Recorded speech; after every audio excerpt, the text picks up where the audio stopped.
Glórias ao Senhor, glórias ao nome dEle. Vamos abrir a palavra de Deus no livro de Isaías. Não se assuste, um pouquinho diferente hoje. Isaías capítulo 6. Abra sua palavra, vamos meditar no que o Senhor tem para nos dizer. Isaías capítulo 6. Eu podia ter falado para você continuar em pé, né? Seria mais inteligente da minha parte, mas nem sempre eu uso essas faculdades. Tenha misericórdia de mim.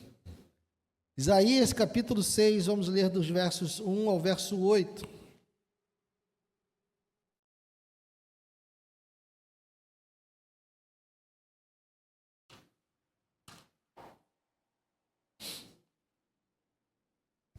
Isaías capítulo 6, do verso 1 ao verso 8, diz assim: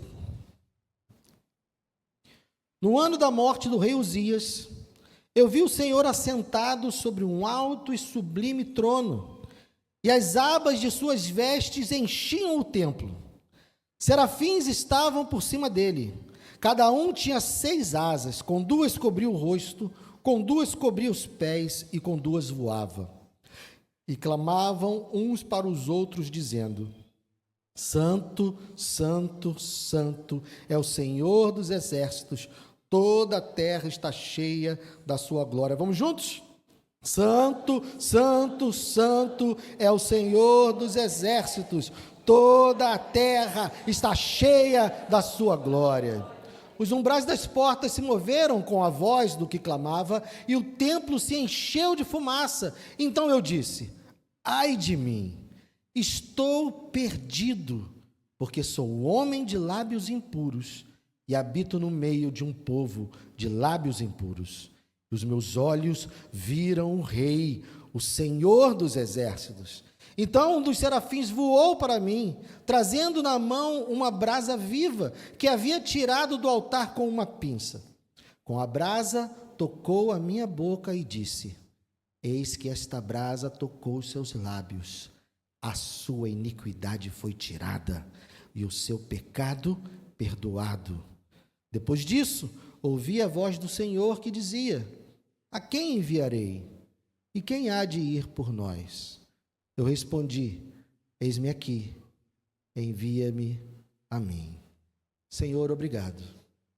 Obrigado pela tua palavra, Senhor. Obrigado, Deus, pelo teu Espírito que nos guia, pelo teu Espírito que inspirou essas palavras e que trouxe elas até nós nessa manhã. E eu peço, Senhor, ao mesmo Espírito que nos ensine nessa manhã, que o Senhor fale conosco, que o Senhor transforme nossas vidas, que o Senhor, ó Deus, opere milagres através da tua palavra nessa manhã, ó Deus, e que eu não seja um empecilho, um obstáculo, ó Deus, para o operar do teu Espírito. Fale apesar de mim, fale através de mim, que o Senhor nos ensine nessa manhã, porque é da tua voz, é da tua palavra que nós precisamos. Então, ó Deus, confiando na tua bondade, confiando no teu poder e na tua graça, nós pedimos: fale conosco nessa manhã. É que eu te peço e já te agradeço em nome de Jesus. Amém e amém. Agora sim, você pode se assentar. Meus irmãos, existem experiências que são transformadoras na nossa vida. Por exemplo, quando alguém é mãe ou pai, a sua vida nunca mais é a mesma. Quando um homem pega o seu filho pela primeira vez no colo, toda a sua perspectiva muda.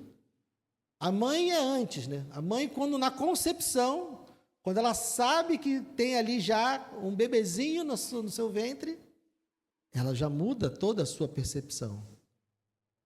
Existem experiências de quase morte, pessoas que passaram por eventos dramáticos e quase morreram, ou entraram em coma, e quando saem dessa situação, elas saem transformadas, diferentes, porque são situações emblemáticas que mudam a nossa história. Às vezes, coisas até mais simples. Um assalto, por exemplo, pode mudar a sua maneira de enxergar a sua saída de casa. Quem já foi assaltado da porta de casa ou no caminho para o trabalho, sabe o quanto isso marca e o quanto isso muda a sua perspectiva quando você sai de casa. Então, eventos transformam a nossa vida. E no relato que nós lemos aqui, nós temos uma experiência que é muito maior do que qualquer uma dessas que eu experimentei, que eu citei aqui. Se essas experiências são transformadoras, se a maternidade, se a paternidade, se uma experiência de quase morte é transformadora, quanto mais deveria ser um encontro com o verdadeiro Deus.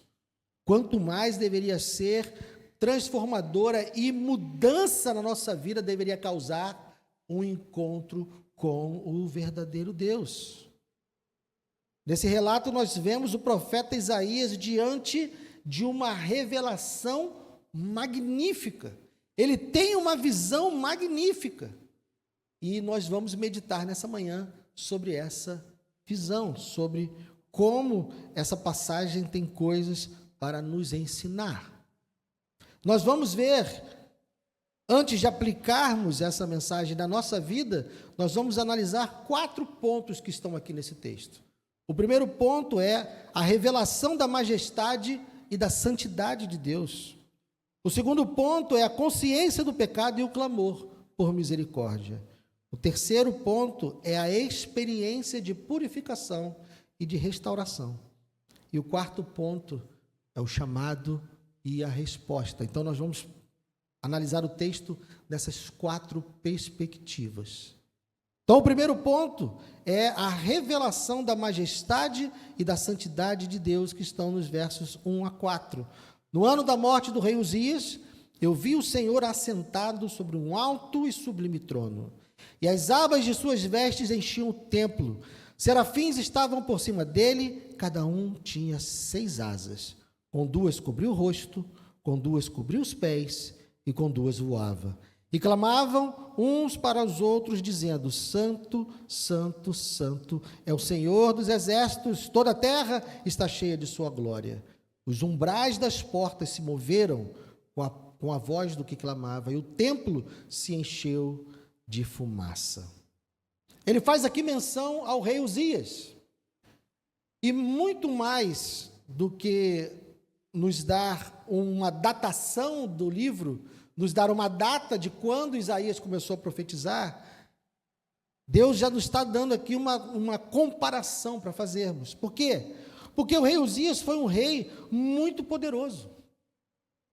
Se você tiver trabalho de casa, né? Minhas mensagens sempre têm um trabalho de casa. Então, vocês vão ler em casa, segundo livro das Crônicas, capítulo 26, e vocês vão ler a história do rei Uzias, que lá no livro de Reis também é chamado de Azarias. Mas ele foi um rei muito poderoso, ele reinou por 52 anos em Judá. E ele ganhou muita fama e realizou muitas coisas. A Bíblia é muito detalhada em falar dos feitos que ele realizou. E quem tem um pouco de imaginação e quem gosta de filmes, né, medievais, você imagina ele construindo muralhas, ele construiu catapultas, ele construiu bestas para lançar flecha do alto das torres. Ele fortificou a cidade, ele foi um rei muito poderoso, com um exército muito poderoso e conquistou espaços muito relevantes contra os filisteus. Ele foi um rei poderoso. E realizou muitas coisas. Tanto que você vai ver na história dele também que houve um momento em que ele se deu uma exaltadinha. Uma hora que ele falou assim: eu sou um cara meio bom. Eu sou um cara meio... Acho que eu mereço ir lá no templo do Senhor e levar um incenso lá. Isso não é coisa só para sacerdote, não. Eu também sou o cara. Deus está me abençoando, eu vou lá. Ele deu esse vacilo. Tem esse vacilo na história de Uzias, tá? Mas, no geral, ele foi um rei que fez a vontade de Deus. O testemunho que as escrituras dão de Uzias é de que ele foi um rei que andou nos caminhos de Davi, seu pai, que fez o que era reto diante do Senhor, embora tenha ali um porém, né, na sua vida. Mas quando Isaías traz aqui, no relato da sua visão, essa informação de que foi no ano da morte do rei Uzias, nós temos aqui um contraste entre a transitoriedade dos tronos da terra e a eternidade do trono de Deus. A visão que Isaías está tendo é num momento de muita transição, porque imagine, você vive numa nação onde governa um rei muito poderoso, um rei que realizou coisas maravilhosas, e esse rei morre. Isso deve gerar no coração do povo uma tensão. E agora? Será que o filho dele, porque normalmente a sequência é dos filhos, né? Será que o filho dele é capaz? Será que o próximo rei será tão virtuoso e tão bom quanto ele? Será que nós estaremos protegidos pelo novo rei? E que a visão de Isaías já começa dizendo aqui é que o trono de Deus está acima de todo e qualquer trono. Não é o rei que cuida de Israel. Quem cuida da nação é o Senhor, porque o seu trono não passa. Uzias, por mais importante que ele tenha sido, por mais abençoado que ele tenha sido, ele morreu. E o seu trono passou. E a visão de Isaías está dizendo para ele, mas o meu trono não passa. O meu governo não passa. Deus governa na eternidade e pela eternidade. O seu trono, o seu governo é incomparável. É Ele quem governa não apenas o trono de Israel, não apenas o trono de Judá, mas é Ele que governa todos os tronos da terra, porque a terra está cheia da sua glória. A terra está cheia do seu poder. Então, embora Uzias tenha realizado muitas coisas, ele passou. Mas a visão que nós estamos tendo junto com Isaías, descrita por Isaías, está nos dizendo que o trono do Senhor governa para sempre.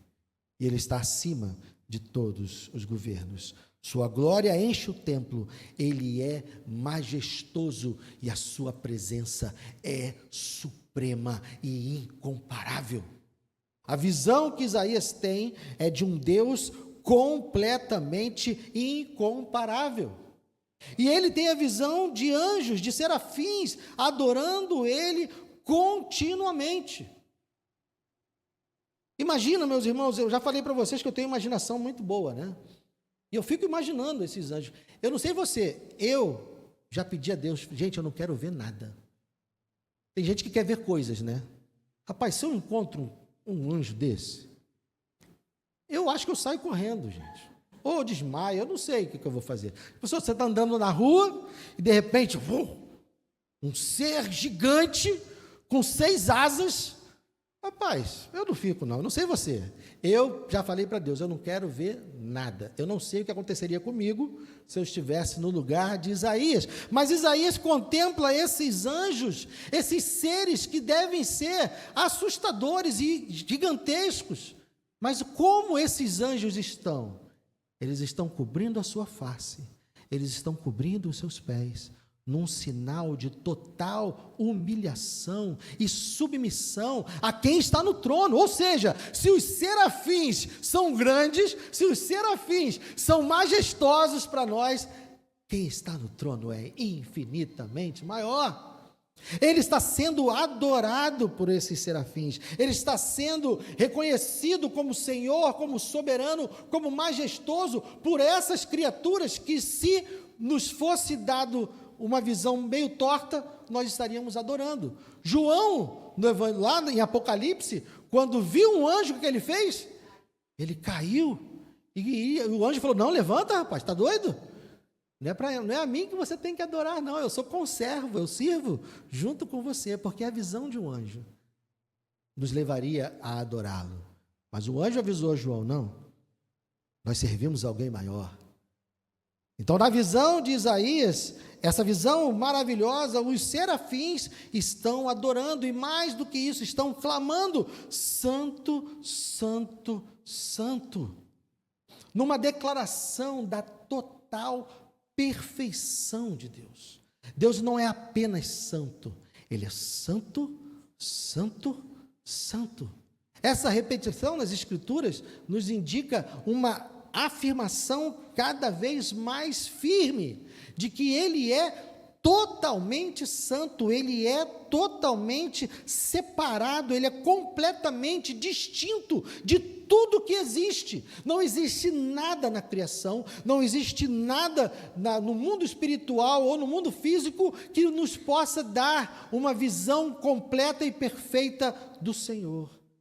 Apenas o Senhor Jesus, que é a revelação perfeita de Deus. Mas se compararmos Ele com outras coisas, não temos como comparar, porque Ele é completamente santo.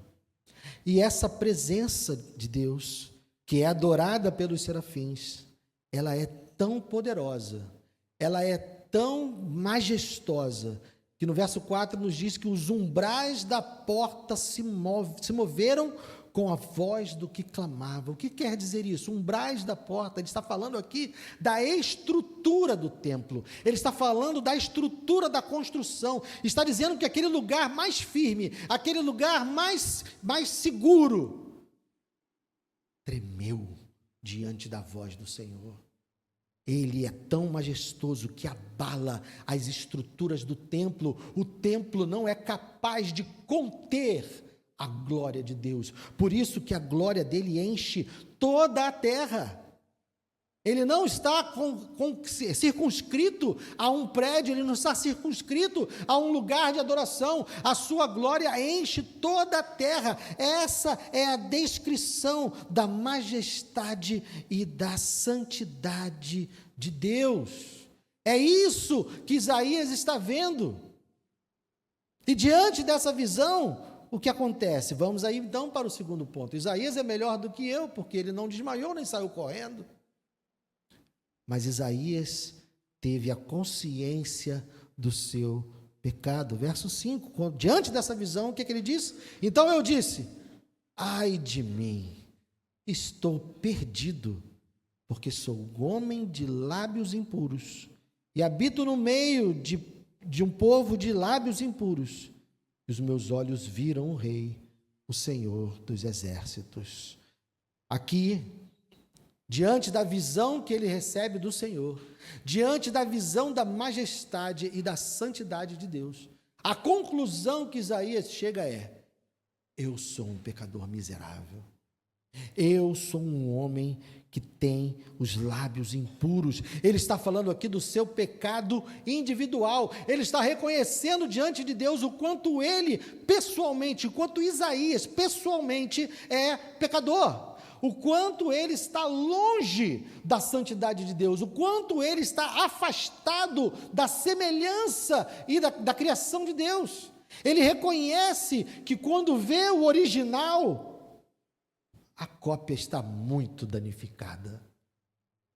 Se nós fomos criados imagem e semelhança de Deus, o pecado corrompeu isso a um nível que nós ficamos assustados diante da santidade de Deus. Ele reconhece o seu pecado individual. Sou um homem de lábios impuros, mas ele também reconhece a pecaminosidade da nação onde ele vive. Ele confessa também o pecado do povo, ele reconhece que vive no meio de um povo de lábios impuros. Então ele confessa os seus pecados individuais e ele também confessa o pecado da sociedade que ele vive. Ele vive no meio de um povo de lábios impuros.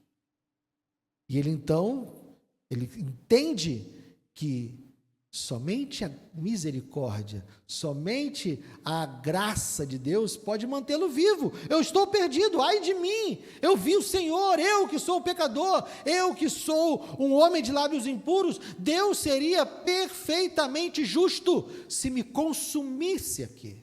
Deus seria perfeitamente correto, o esperado de um Deus santo e justo diante de um homem como eu, é que ele punisse os meus pecados. Por isso que ele entende que está perdido.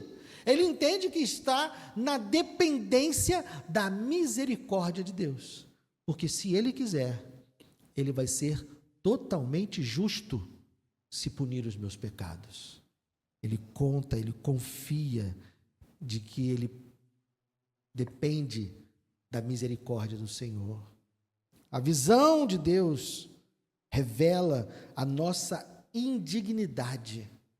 A visão de Deus revela a nossa necessidade de perdão e de purificação. É impossível nós conhecermos o Deus verdadeiro e isso não causar em nós um total reconhecimento da nossa pecaminosidade, da nossa maldade, da nossa fraqueza diante do Senhor. Mas o que Deus faz então? Deus o pune? Não. Vamos para o terceiro ponto, purificação e restauração, versos 6 e 7. Então, um dos serafins voou para mim, trazendo na mão uma brasa viva, que havia tirado do altar com uma pinça. Com a brasa tocou a minha boca e disse: eis que esta brasa tocou os seus lábios, e a sua iniquidade foi tirada, e o seu pecado perdoado. Deus é gracioso. Todo aquele que ainda incorre no erro de dizer: o Antigo Testamento era o tempo da lei, o Novo Testamento é o tempo da graça. Essa passagem demonstra que essa visão está equivocada. Deus sempre foi um Deus que salva pela graça, mediante a fé. Graciosamente, o Senhor toma a iniciativa. Deus tomou a iniciativa de se revelar a Isaías, porque se Deus não tivesse se mostrado, Isaías nunca veria isso. Isaías nunca teria contemplado o Senhor, se o Senhor não quisesse aparecer para Isaías. Então Deus foi gracioso ao se revelar a Isaías, e quando Isaías contempla o Senhor, reconhece os seus pecados, reconhece a sua necessidade de perdão e de purificação, Deus responde graciosamente novamente, e agora o purifica, o perdoa dos seus pecados. Faz isso com uma brasa que é tirada do altar, numa referência ao sacrifício. Porque no templo de Deus os sacrifícios eram queimados. Então a referência que está havendo aqui é de que essa salvação que Deus está dando a Isaías, essa purificação que Deus está fazendo sobre Isaías, ela vem do altar do sacrifício, é obra de um sacrifício. Para que Isaías fosse purificado, foi necessário um sacrifício. E não foi o sacrifício de Isaías. Essa brasa aponta para um sacrifício que foi feito em seu favor e que resultou na purificação dele. Se você se lembra do salmo que lemos no início, Salmo 24, Davi faz uma pergunta: quem poderá habitar no seu monte? E a resposta é: o que é limpo de mãos e puro de coração. Isaías não era limpo de mãos e nem puro de coração, mas o Senhor transformou ele em alguém limpo de mãos e puro de coração, uma iniciativa do Senhor. Então Deus se revelou a ele e Deus também, na sua graça, o purificou e perdoou os seus pecados. Uma ação, uma iniciativa tomada totalmente pelo Senhor. E Deus não deixa dúvidas sobre a eficácia, Deus não deixa dúvidas a respeito da purificação que foi feita sobre Isaías. Ele faz a afirmação através do anjo que diz: a sua iniquidade foi tirada, o seu pecado foi perdoado. Não há nenhuma sombra ou margem de dúvidas. Deus está dizendo: aquele que se aproxima e confessa os seus pecados, reconhece a sua pecaminosidade, reconhece a minha santidade, o meu poder, e se submete a mim, eu irei purificá-lo. Ele declara isso. A salvação que Deus proporciona, ela é real. E ela é total. Todos os pecados de Isaías foram perdoados. Ele se torna um homem justificado diante de Deus. Numa obra, num ato realizado pelo próprio Senhor, na sua graça. Então, temos o quarto ponto, que é o chamado e a resposta, verso 8. Depois de ter o seu pecado purificado, depois de ver Deus graciosamente perdoar todos os seus pecados, o que ele ouve, depois disso ouvi a voz do Senhor que dizia: a quem enviarei e quem há de ir por nós? A reação de Isaías, que além de contemplar o Deus Todo-Poderoso, além de visualizar a majestade de Deus, ainda teve o seu pecado perdoado. Quando ele ouve Deus dizer: quem irá por nós? A reação dele é: eis-me aqui, envia-me a mim. Como permanecer inerte? Como ouvir Deus fazer um clamor e não responder depois que você viu quem Ele é e depois que você viu o que Ele fez por você? Isaías não tinha como dar uma outra resposta. Deus aqui com essa pergunta está indicando que Ele tem uma missão. Ele tem um propósito. Deus tem coisas a realizar nesse mundo. Deus tem vontade a ser realizada nesse mundo. Ele quer que coisas sejam feitas. E Ele quer que essas coisas sejam feitas por aqueles que Ele salvou.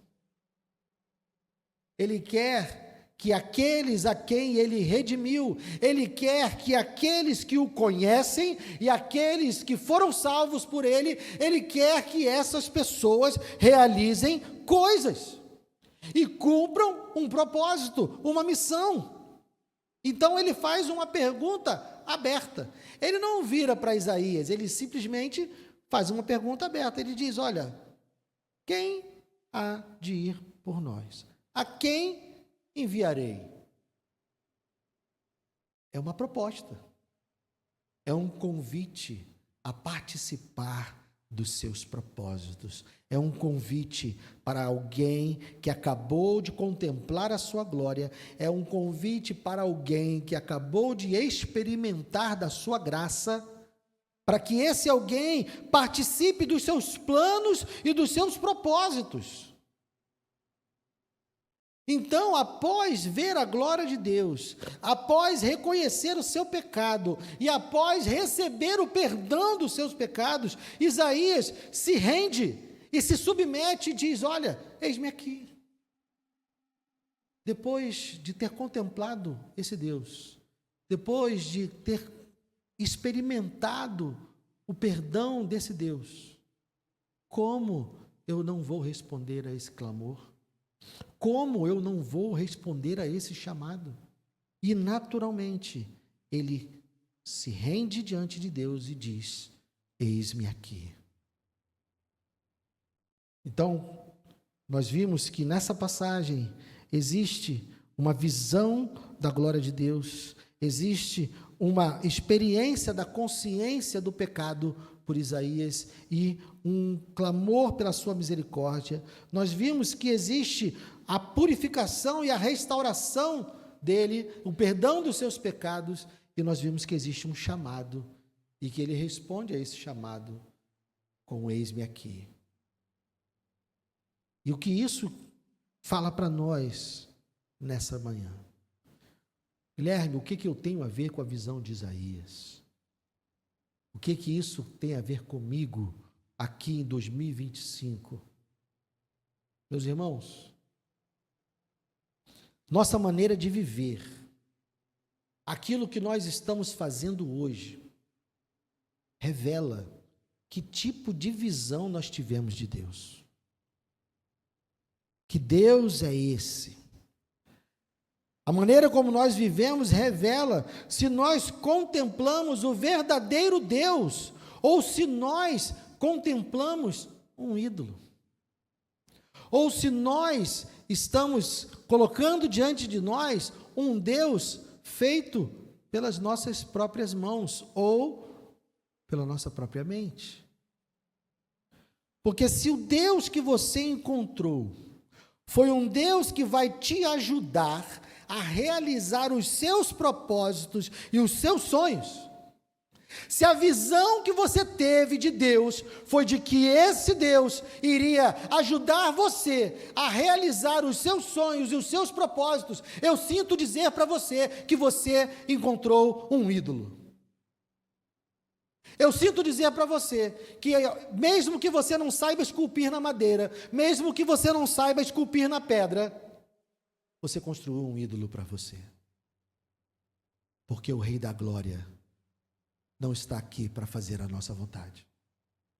O Rei da Glória não está aqui para atingirmos os nossos sonhos e realizarmos os nossos propósitos. Se você segue um Deus, e se você visualizou um Deus que vai ajudar você a ser feliz, que vai ajudar você a se realizar profissionalmente, que vai ajudar você a ter uma família linda, com filhos longe das drogas apenas, é um ídolo. A visão que Isaías teve foi de um Deus que assenta-se num alto e sublime trono, e que a vontade dele é que governa, a vontade dele é que direciona. Isaías não contemplou um Deus que iria atender às suas expectativas. Isaías contemplou um Deus que o levou a querer cumprir as expectativas desse Deus. Quem contempla o Deus verdadeiro quer fazer a vontade de Deus, não quer que Deus faça a sua vontade. Diante do Deus verdadeiro, Pedro largou a maior pesca da sua vida. Lembra-se do relato lá de Mateus? Quando Jesus diz: olha, vocês passaram a noite toda sem pegar nada, vocês passaram a noite toda tentando pegar um peixe e não conseguiram, volta lá e joga a rede do outro lado. E eles vão e jogam a rede e pegam tanto peixe que o barco quase afunda. E o que Pedro faz quando chega? Jesus diz: vem, segue-me, porque eu farei de você pescador de homens.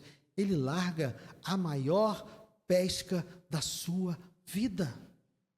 Ele, quando contemplou Jesus, quando ele contemplou o Deus verdadeiro, ele não olhou: meu Deus, esse cara vai me deixar rico. Com ele, eu nunca mais vou voltar com o barco vazio. Com ele, eu vou pescar essa quantidade de peixe todo dia. Foi isso que Pedro viu? Não. Deus contemplou a Deus e falou: eu deixo isso para trás, porque isso não é importante. Importante é eu fazer a vontade dele. Ele não viu em Jesus um meio de pegar mais peixes. Ele viu em Jesus o Rei da Glória. Diante da visão de Jesus, Paulo considerou todos os seus títulos, todo o seu conhecimento, toda a sua honra como lixo. Abra lá Filipenses, avance lá para o Novo Testamento, Filipenses capítulo 3.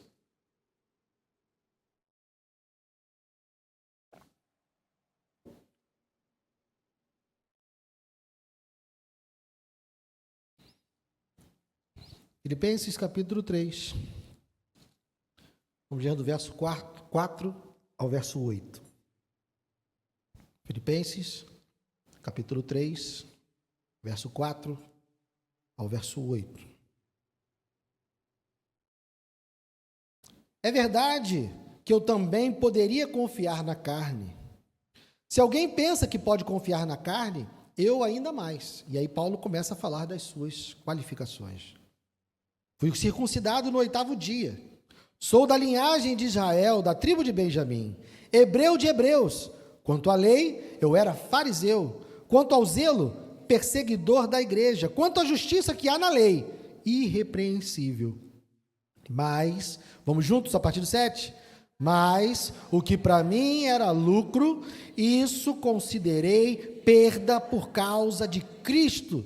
Na verdade, considero tudo como perda por causa da sublimidade do conhecimento de Cristo Jesus, meu Senhor. Por causa dele perdi todas as coisas e as considero como lixo para ganhar a Cristo. Ele contemplou o Rei da Glória. Ele não encontrou alguém que iria dar a ele uma carreira religiosa bem-sucedida. Ele não encontrou alguém que faria dele o presidente do Sinédrio ou um grande homem reconhecido por todos. Na verdade, ele perdeu tudo que ele tinha. Toda a moral, toda a pompa, todo o reconhecimento que ele tinha diante do Sinédrio foi para o lixo diante dele ter contemplado o Rei da Glória. Como você era antes e como você é agora. Você ainda tem os mesmos sonhos? Você ainda tem os mesmos desejos? Seus objetivos ainda são os mesmos? A vontade que você tem para o futuro dos seus filhos ainda é a mesma que você tinha antes? Porque, meus irmãos, Isaías, Pedro, Paulo deixaram tudo, planos, sonhos, oportunidades, propósitos, para se encaixar nos propósitos do Rei da Glória, para se encaixar na vontade do Rei dos Reis e do Senhor dos Senhores. Diante da visão de Deus e diante do perdão dos seus pecados, Isaías, Pedro e Paulo disseram: eis-me aqui. Eu agora vou viver para fazer a sua vontade. Por isso que eu disse no começo, existem experiências que transformam a nossa vida. Como a visão do trono de Deus mudou a sua vida? Se a sua vida não mudou, se os seus sonhos não mudaram, se os seus objetivos não mudaram, se você continua querendo as mesmas coisas que queria antes, eu não estou falando de pecados não, tá, gente? Eu estou falando de coisas lícitas. Se o seu tempo, se a sua energia, se os seus planejamentos futuros, se tudo isso envolve suas coisas, suas realizações, é a compra do meu apartamento, é a troca do meu carro, é a formatura do meu filho, é o que for, meu querido. É porque talvez você não tenha tido um encontro com o Deus verdadeiro. Talvez você tenha encontrado um ídolo que fosse te dar mais peixes, um ídolo que fosse mudar a sua posição social nessa terra, um ídolo que fosse realizar os seus sonhos e finalmente te dar aquilo que você sempre quis. Não, meus irmãos. O Rei da Glória veio para nos dar o perdão dos nossos pecados. E a partir daí, em gratidão, em reconhecimento da sua soberania, em reconhecimento da sua majestade, em reconhecimento da sua beleza, em reconhecimento da sua santidade, entendendo que ele teria sido perfeitamente justo se me matasse no momento que eu o vi. Mas ao invés disso, ele muda a minha história, ele perdoa os meus pecados, me chama para ser filho dele. Eu preciso dizer para ele somente: eis-me aqui. todo o resto perde a importância, todo o resto perde o propósito, o sentido. Então, se avalie, meus irmãos. Se avaliem, irmãs e irmãos. Como você era antes de conhecer esse Deus que você conhece. E como você é hoje. Qual o papel desse Deus na sua vida? Ou mais, qual é o seu papel na vida desse Deus? Porque Deus não veio acrescentar na nossa vida. Deus veio nos dar vida. E essa vida que pertence a Ele, nós agora vivemos para Ele. Então se avalie, medite, pense, porque ainda temos tempo de abandonar os nossos ídolos. Ainda temos tempo de abandonar o Deus que podemos ter construído com a nossa mente e nos encontrarmos com o Rei da Glória, que vai de fato mudar a nossa vida, que vai de fato mudar a perspectiva. Amém? Senhor, perdoa-nos, Senhor. Perdoa-nos porque, como já disse alguém no passado, o nosso coração é uma fábrica de ídolos. Nós somos capazes de criar deuses à nossa imagem, à nossa semelhança, para cumprir os nossos propósitos e realizar os nossos desejos. Nós somos capazes disso. Nós temos essa inclinação no nosso coração. Então, ó Deus, joga por terra todas as enganações do nosso coração, que é corrupto, é desesperadamente corrupto e enganoso. Joga por terra todas as imagens falsas que nós criamos no nosso coração, ó Deus, que não refletem a tua glória, que não refletem a tua majestade. Perdoa-nos, Senhor, pelos pequenos deuses que nós criamos no nosso coração e encaixamos na nossa cultura para realizarmos os nossos sonhos. Perdoa-nos, ó Deus, e livra-nos desses ídolos. Destrói esses ídolos do nosso coração e entra na nossa vida com a tua majestade. Entra na nossa vida com o teu poder, o Rei da Glória, que abala os umbrais do templo, que as portas se levantam para ele entrar. Nos dá a verdadeira visão de quem tu és, Senhor, para que nós possamos corrigir o nosso posicionamento diante de ti. Queremos responder como Isaías, queremos responder como Pedro, queremos responder como Paulo. Ajuda-nos, ó Deus, livra-nos, Senhor, dos nossos ídolos e salva-nos, como o Senhor fez com Isaías. Salva-nos, como o Senhor fez com Pedro, como o Senhor fez com Paulo. Salva-nos, ó Deus, pelo poder da tua graça e majestade, pelo poder do teu perdão, pelo poder do sacrifício da cruz, que livra-nos e purifica-nos de todo pecado, Senhor. Muito obrigado. Te louvamos, te bendizemos, ó Deus, em nome de Jesus. Amém.